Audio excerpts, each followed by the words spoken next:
Good morning. Welcome to my kitchen. I always love having Shannon over to my home.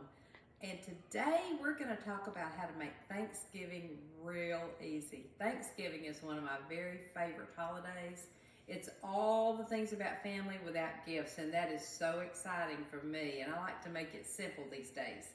I have 6 grandkids, and the last time they came to my house, we had 12 people in the house, and it was a little bit crazy.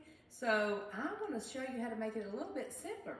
So we're going to make a pie at the end of this, but first of all, I want to share with you, if you want to do a big turkey, that's fine, and you can get that turkey, put it in the fridge a couple of days, let it thaw, then it's ready to be washed, and of course you've got to take the giblets out of the middle. Everybody sometimes forgets that, and they only do it one time. I like to salt the inside and outside of my turkey, maybe rub it down with some butter. My mother always put a giant whole onion in the cavity with some whole carrots and some celery stuffed up in the cavity. And then she would put it in a pan, cover it tightly with foil, or you can just cover it with big wide foil. Put it on a really good sturdy pan that's got sides that you can handle really, really well. So you bake that thing according to the directions, and then you've got your own baked turkey. However, you can also go the honeybee ham, and they have a full roasted turkey. About a 12-pound turkey will cost you about $50, but guess what? It's already done. All you have to do, you can heat it, or you can let it sit to room temperature, whatever you want to do. So they also have sides if you want to do that. It just depends on what your budget is, but don't break the bank. Just keep it simple. And they have a turkey breast you can do also, and that's a little smaller portion. You won't have so many things. So also, as you'll notice, I have some pans laid out. This is all size pans. You can go to Sam's, split those packets. 30 of these puppies will cost you about $15. You can split them with friends or keep them for yourself. I have cooked everything from pie to scalloped potatoes, whatever you want to put in here. And the best thing is you can make your sides up a few days in advance and put them way in back of the refrigerator. Cover them tightly, put them way back in the back of the fridge. And then when Thanksgiving Day comes, you've got your turkey done, your sides are done, and all you have to do is basically heat everything up. And I love to make homemade hot rolls, and I've really made thousands if you want to count my cinnamon rolls I make every year at Bible school. Don't do that at Thanksgiving. Go buy some Sister Schubert's rolls, put them on a pan, rub them down with some butter. They're already done. You're just going to really get them nice and hot. You will be so happy with yourself if you do some of these advanced preparations and just make it simple. Then you can visit with family. Or you can make a homemade pie like we're about to do right now. We're about to make a homemade pecan pie. It's one of the simplest pies that you can make. I went ahead and prepared my pie crust for sake of time. I did use these Pillsbury pie crusts today. You want to let those sit out for maybe 30 minutes to make them more easily unrolled. And I do like to roll mine out a little bit with my rolling pin on a parchment sheet of paper or wax paper, or just whatever you have. That way you can make these nice little crimps. And all you do to do that is you pinch, like you're gonna pinch your child when he's not doing something real well. And you just pinch and push up. Pinch and push up. You just go around the whole thing just like that. That's how you get that little pie shape around the edges. So, when you're making something that needs to be baked, you do not prick it with a fork. You leave it whole. And that's what we're going to do today. So, we're going to mix this together, and you're going to see how easy make it. Your family's going to be so impressed, first of all. Okay? So, we're going to start with a half a cup of sugar. And this is in my cookbook that Shannon took a picture of earlier. And it's an old recipe a friend gave me years ago. And you're going to find out how easy this is. Now, I'm cooking for myself, so I can use my finger. You may want to use something if you're cooking for other people to level that off. All right, so put that in there. You're going to get your little whisk and stir it around a little bit just to incorporate the flour and the sugar. That flour is really the secret ingredient of this recipe, in my opinion. So many times the pecan pie will water out when you cut it. And this simple little bit of flour keeps that from happening. All right, so we've always checked a recipe. I'm the world's worst about forgetting something when I'm talking. So you got the flour, salt, and sugar. So we got to put the salt in. Just a tiny little fourth a teaspoon, but it makes all the difference in the world. Put that in there. Kind of give that a stir. And the next thing we're going to need is a couple of eggs. Let me get those. Want that to stay nice and cold because you don't want to. Cold things need to stay cold. Hot things can stay hot. That's a good rule of thumb.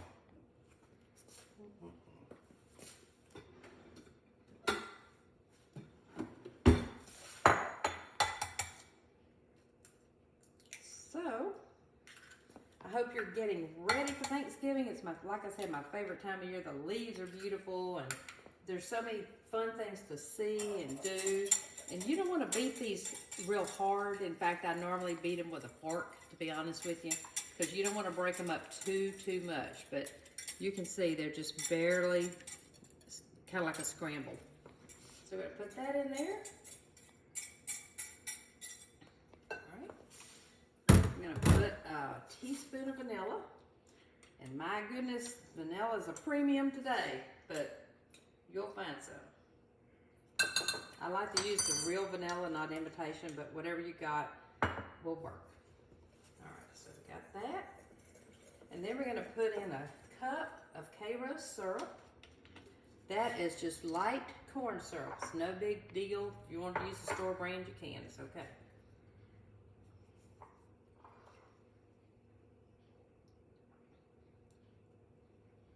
Okay, while we wait. You can use different kinds of syrup if you want to experiment with different flavors. You can use partly this syrup and maybe a little ribbon cane syrup poured in there, or different flavored syrups. You can just make it yours, and as you can see, I'm just about almost short just a little bit, but not much. It'll be fine.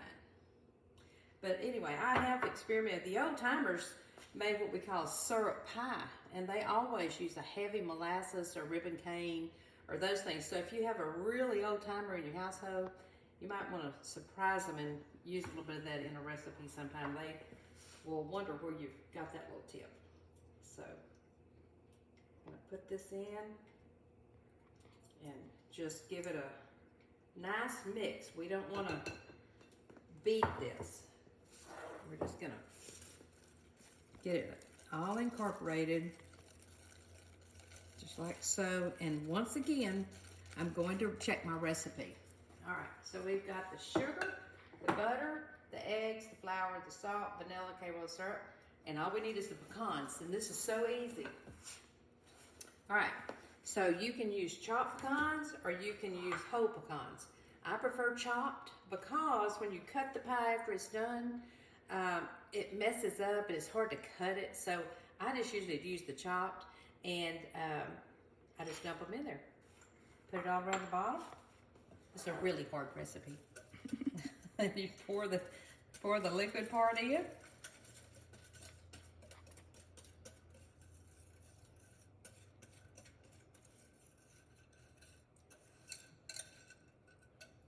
Alrighty. Let me get that spatula. Oh, guess what? I forgot the butter. Happens to all good cooks. We're just going to pour it in there. 2 tablespoons of melted butter. I didn't read my recipe very well, did I? So that always happens to me sometimes, especially when I'm talking. So I'm going to don't do this, okay? I'm going to very gently make that butter kind of incorporate around in there, and it'll all come out in the wash. Mercy. I can't believe I did that. But not the first time, it won't be the last. All right, so you got your pie. Now, you're going to bake this at 300 degrees for 1 hour. The way you test this to see if it's done is you get a knife, just a plain knife. Let me get one for you. And I'm about to take a pie out of the oven, so I'm going to show you how you test it, all right? So let me get this out.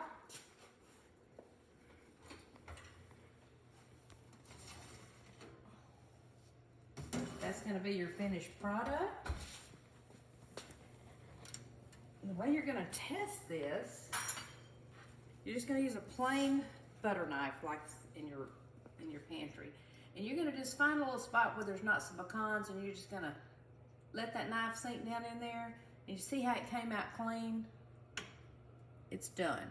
Now I cooked that in my oven for 3 hours. At 300 for 1 hour.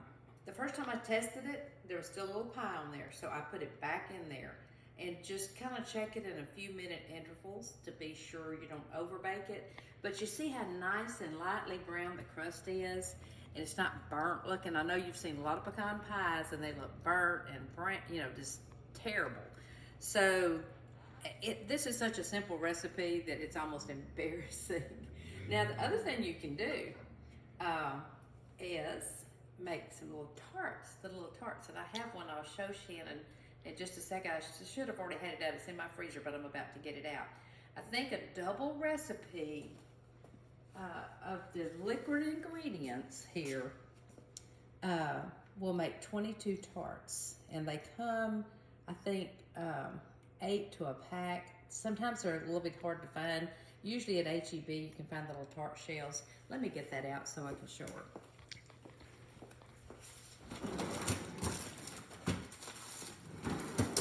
You wrap these little things with some stretch and seal or some kind of a wrap.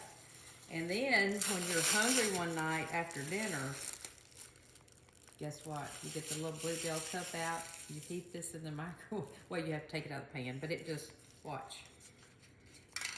Check that out. I mean, people will be real impressed if you take those to a party, let me just tell you. And they're so simple. And that little crust gets so nice and brown on the bottom. I'll probably let Shannon have that for her trouble. Anyway, and like I said, make this easy for yourself. You can do these pies ahead one day. I wouldn't do them much further than that. You can see how simple that pecan pie was. I think you can do it the first day. And if you want to make a sweet potato pie, pumpkin pie, you do the same thing with that pie crust. Now, my other favorite brand of pie crust to buy is Kroger brand deep dish. In my opinion, that's even better than Pillsbury. That's what I've used for years and years and years. And a little tip for baking cream pies. When I make those cream pies, I like to put a little powdered sugar in the bottom of that crust before I bake it. And I smooth it around with my hand. And then you prick that, because if you're making chocolate pie, coconut pie, any kind of cream pie, you need to bake the crust first. So I hope you're gonna have a wonderful Thanksgiving. Make it easy. Don't be hard on yourself. And if you forget to put an ingredient in there, that it just happens. So make it simple, make it easy, and happy Thanksgiving to you.